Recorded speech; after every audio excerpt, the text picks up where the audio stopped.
बिर्याणी अशी की एकदा खाल्ली की खातच राहिली पाहिजे.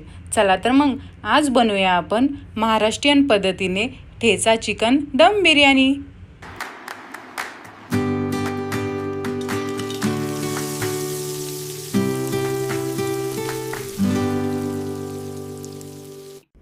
स्नेहल टेस्टी टेल्समध्ये आपणा सर्वांचं स्वागत आहे.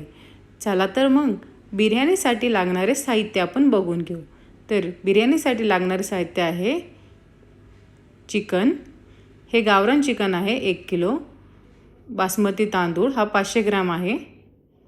1 लिंबू, आलं लसूण पेस्ट, अर्धी वाटी दही, 8 ते 9 कांदे, थोडीशी कोथिंबीर आणि ठेच्यासाठी लागणारं साहित्य आहे थोड्याशा मिरच्या, थोडे शेंगदाणे, 1 आल्याचा तुकडा, थोडेसे जिरे आणि लसूण पाकळ्या.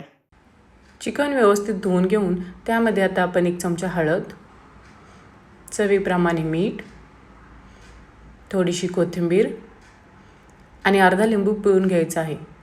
आता हे सर्व साहित्य व्यवस्थित एकत्रित करून घ्यायचे आहे. आता हे मिश्रण 1 तास मॅरिनेट होण्यासाठी आपण ठेवून द्यायचे आहे. ठेचा बनवण्यासाठी मी आता पॅन गॅसवर ठेवला आहे. पॅन गरम झाला की त्यामध्ये थोडेसे तेल ओतून त्यामध्ये आपण मिरच्या आणि 10 ते 15 लसूण पाकळ्या ॲड करणार आहोत. आता हे व्यवस्थित असं तळून घ्यायचं आहे. त्यानंतर त्यामध्ये थोडेसे आले, थोडेसे शेंगदाणे, थोडे जिरे आणि कोथिंबीर व्यवस्थित तळून घ्यायची आहे. हे सर्व साहित्य आपण आता एका खलबत्त्यामध्ये काढून आता हे व्यवस्थित असे कुटून घेऊ. आपला मस्त असा ठेचा तयार झाला आहे, तुम्ही पाहू शकता. ठेचा तयार झाल्यानंतर मी आता बिर्याणीसाठी कांदे कापून घेत आहे. कांदा चिरून झाला की आता कुकर गॅसवर ठेवून त्यामध्ये थोडेसे तेल ॲड करू. तेल गरम झाले की त्यामध्ये हा कांदा टाकून घेऊ. कांदा आता व्यवस्थित खरपूस भाजून घ्यायचा आहे. कांदा खरपूस भाजून झाला की त्यामध्ये आता मी हा मिरचीचा ठेचा ॲड करून आता हे व्यवस्थित असे एकजीव करून घेणार आहे. साधारण 5 मिनिटानंतर मी आता यामध्ये आपले मॅरिनेट केलेले चिकन ॲड करत आहे. आता यामध्येच मी आलं लसूण पेस्ट ॲड करत आहे.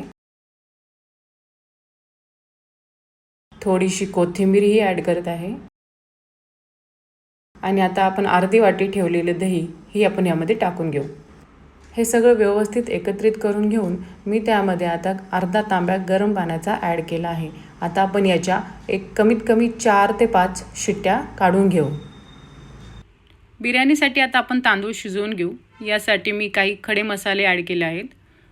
थोडेसे पाणी ॲड करू, चवीप्रमाणे मीठ आणि थोडेसे लिंबू पिळून घेऊ.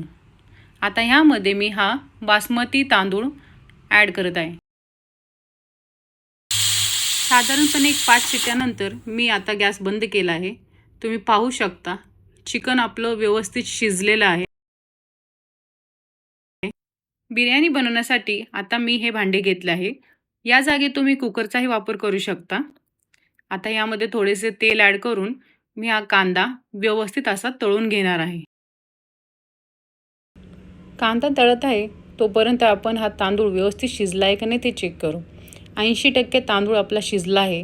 तो आता एका मोठ्या चाळणीमध्ये आपण तो व्यवस्थित गाळून घेऊ. कांदा व्यवस्थित तळला गेला आहे. तो आता मी एका प्लेटमध्ये काढून घेत आहे. चिकनचे 2 थर मी आता बनवून घेणार आहे.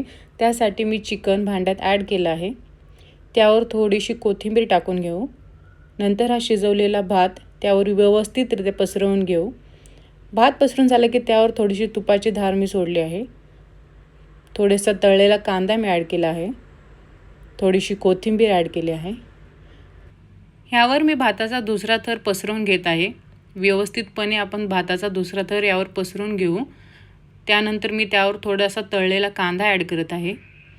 थोडीशी कोथिंबीर ॲड करू आणि आता ह्यावर तुपाची धार आपण व्यवस्थितपणे सोडणार आहे. तुपामुळे बिर्याणीला एक वेगळीच मजा येते. या बिर्याणीसाठी मी कोणताही फूड कलर किंवा कोणताही बिर्याणी मसाला वापरलेला नाही. चिकनला दम देण्यासाठी मी आता एका वाटीत कोळसे असे जाळून घेतले आहेत. त्यावर आता आपण तुपाची धार सोडणार आहे. तुम्ही बघू शकता.